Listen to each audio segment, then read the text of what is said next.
fait, quand j'étais petit, je voulais être paléontologue parce que j'adore les dinosaures. Je peux t'en citer plein. Vas-y. Je sais pas, par exemple, le Parasaurolophus. Mets du respect sur mon nom, mets du respect sur mon nom. Mets du respect sur mon nom, mets du respect sur mon nom. Toujours sur ses jambes, Jean Jass, ou plus communément le Double J, nous accueille à Charlouse, là où il a grandi. Celui qui ne va pas sans l'autre est peut-être la pièce maîtresse de ce duo infernal qu'est Double Hélice. Rappeur et producteur, il fait en sorte que les choses tournent et décollent. C'est l'occasion pour Flac de comprendre un peu plus le personnage et son environnement. Ça tourne. Donc ici, on est à Charleroi, t'as grandi à Charlouse, toi ? Ouais. À Bruxelles, on a une image assez sombre au final de Charleroi. En interview, on me le demande de moins en moins, mais pendant des années, une des premières questions qu'on me posait, c'était « Ah, Jean Jass, tu viens de Charleroi, c'est une ville j'ai souvent lu que c'était la ville la plus moche d'Europe. Quel est ton avis sur la question ?» Donc tu vois, c'est un truc qui revient constamment, et de fait, c'était esthétiquement, par exemple, c'est une ville c'est très gris, c'est un bassin minier, donc c'est assez sale. La beauté de cette ville, elle est au parc, dans les rues, que sur les murs, etc. Il y a un charme particulier. Ouais, je pense. Après, c'est sûr, moi je suis probablement pas objectif parce que c'est vraiment ma ville. En plus, je me sens de plus en plus Carlo depuis que je suis parti, en fait.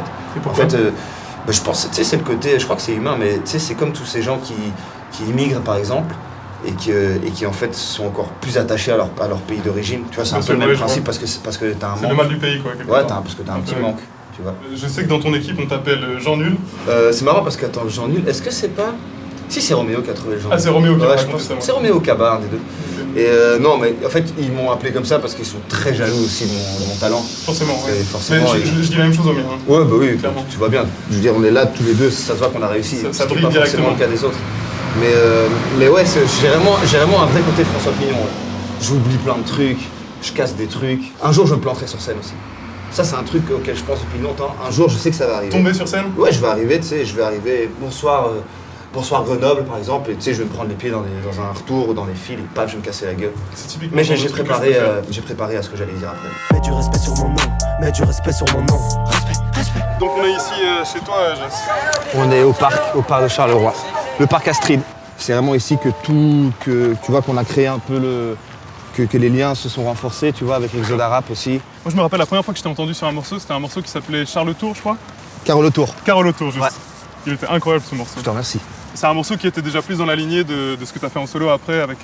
Ouais, c'est clair, ouais, Goldman. c'est la touche un peu jazzy que j'affectionne. T'as quel recul sur ce projet aujourd'hui ? Justement, j'en ai pas tellement, mais je sais que les gens l'ont beaucoup aimé, tu vois. Ouais. Parce que, tu sais, je le vois par exemple sur les clips qui sont sortis, il y a presque pas de j'aime pas. Mais tu vois, après, je me dis parfois, peut-être que les gens, c'est ce qu'ils préfèrent chez moi.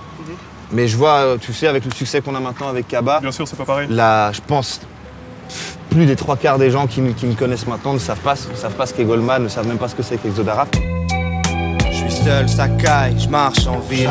À l'heure où les rues ne sont pas tranquilles, les jeunes racailles font leur travail. Ils veulent la maille, les meufs la live, de Busta Rhymes. Tout peut changer en un battement de cils. Je refuse toute marchandise. Il fait presque jour, je pense à mes potes partis à l'aube en écoutant du rock marciano. Le premier projet solo, c'est celui que tu mets 15 ans à faire si tu veux. Ouais. Tu mets toute ta vie dedans. Donc du coup, c'est normal qu'il ait ce côté un peu, cette magie du premier. Tu sais, par exemple, Nas, il a Illmatic, par exemple. Ouais. T'as toujours ce premier projet qui est waouh. Et après, tu cours après ce premier projet tout le reste de ta carrière. Il y a une phrase qui m'avait marqué dans Goldman. Tu disais le rap, ça paye pas, mais ça me permet de vivre vraiment. Ouais. Et c'est une phrase dont je me sers encore aujourd'hui, Uh-huh. tu vois. Genre, dans l'esprit, je trouve que c'est assez génial, tu vois. Tu parles en fait, quelque part, ça parle de la chance d'être passionné. Ouais, bien sûr. Et de vivre de sa passion, c'est encore... Je sais pas s'il y avait un mot plus fort que le mot chance, je l'utiliserais. Il y a plein de gens au concert, on reçoit plein d'amour, plein de force. Moi, j'en profite au maximum. Ça peut tellement s'arrêter du jour au lendemain dans le monde dans lequel on vit aujourd'hui. J'ai pas mal écrit sur le fait, tu vois, d'être passionné, de charbonner et de pas avoir, tu vois, et de pas avoir la récompense. Là, on parle clairement d'argent, la récompense financière, donc pouvoir vivre. Parce que c'est clair qu'à partir du moment, là maintenant que je peux en vivre, je suis tellement plus relaxé quand je fais de la musique, en fait. Tu vois, j'ai plus cette contrainte de...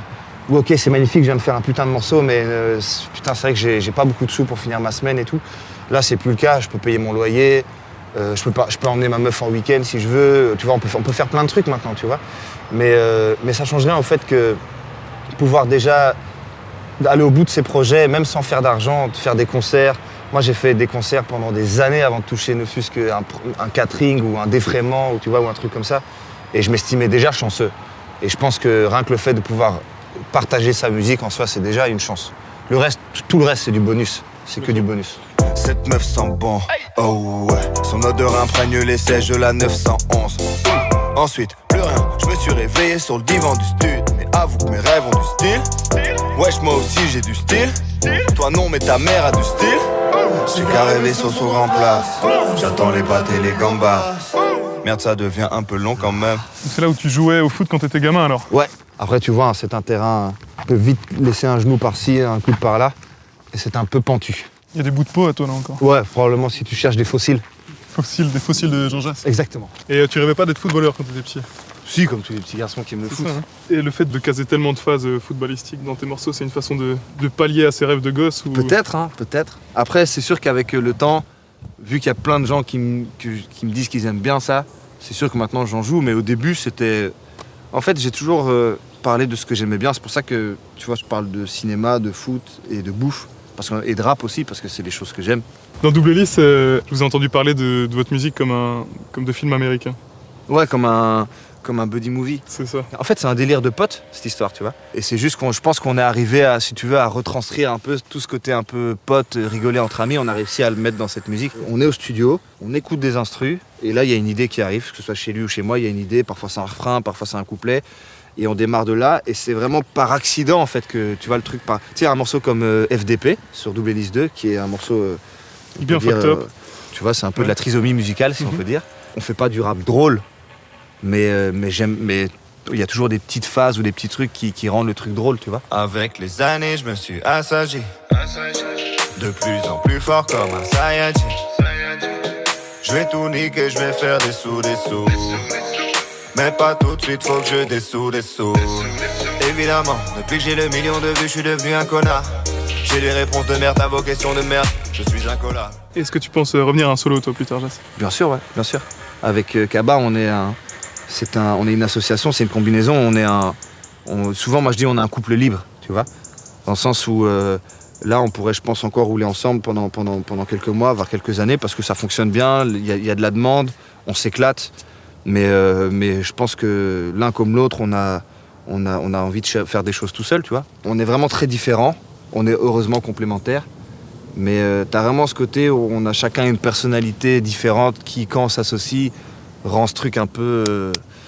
tu sais, c'est du divertissement, quoi. C'est vraiment le côté très scénique, le côté un peu bordélique aussi, tu vois.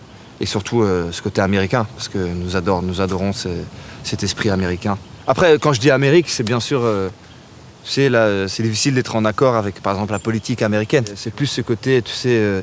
dans le cinéma, dans la SAP et dans le rap. Dans la culture, en fait. C'est juste que ces ricains le font mieux. Et par rapport au public français? De manière Très générale, atypique. le belge est cool maintenant, tu vois. Les joueurs de foot, les acteurs, t'as plein d'acteurs belges qui marchent bien dans le cinéma français.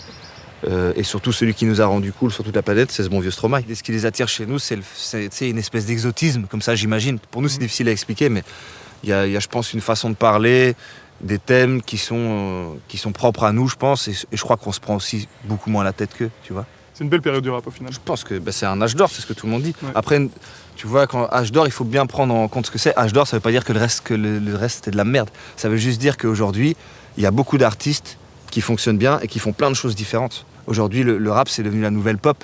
Donc je pense que ça peut être que bon pour les petits jeunes qui veulent se lancer maintenant, quoi. Mets du respect sur mon nom, mets du respect sur mon nom. Mets du respect sur mon nom, mets du respect sur mon nom. Respect. Au final, ces dernières années, ça a été très vite pour tous les deux, parce que même en 2014, vous sortiez encore tous les deux un album solo, et en 2-3 ans, tout a été super vite. Vous avez sorti 2 albums, vous êtes installé ici, là, vous avez vraiment une structure maintenant. Ouais, c'est ça, c'est solide.